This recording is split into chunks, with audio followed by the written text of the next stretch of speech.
في مكان بعيد في وسط الجبال في اليمن في ظاهرة محيرة خلت العلماء نفسهم يقفوا مذهولين. تخيل انك تمشي في ارض عادية وفجأة تلاقي بير مية بيغلي، مش سخنة، لا بتغلي فعلا كأنها على نار. ما تنساش الاشتراك واللايك وتفعيل الجرس. الناس هناك بيسموها العيون الحارة او الابار اللي بتغلي، وموجودة في محافظة زمار، منطقة ايس. المنظر مرعب، المية بتفور وتطلع بخار وريحتها كبريتية، كأن المكان تحته جحيم صغير. في ناس كانت فاكرة إن البير ده مسكون أو فيه لعنة، قالوا إن اللي يقرب منها بيحصل له مصايب، لكن الحقيقة العلمية مختلفة تماما، ويمكن تكون أغرب من الخرافة نفسها.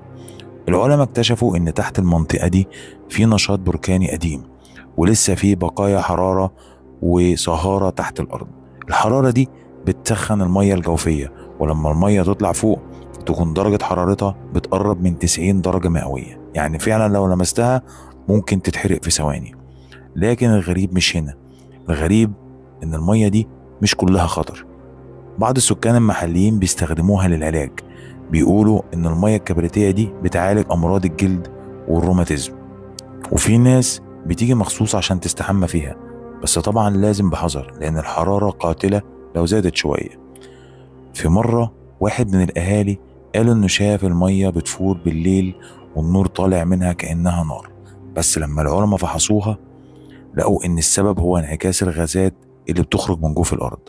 غازات زي الكبريت وثاني أكسيد الكربون بتتفاعل مع الهواء وبتدي الوهج الغريب ده. بين الخرافة والعلم تفضل الحقيقة أغرب من الخيال.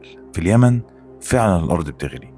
لو عجبك الفيديو اشترك في القناة وفعل الجرس وما تبخلش علينا باللايك. ولو عندك قصة عاوز تعرف عنها معلومات أكتر اكتبها لنا في الكومنت، عشان هي ممكن تكون موضوع الفيديو اللي جاي.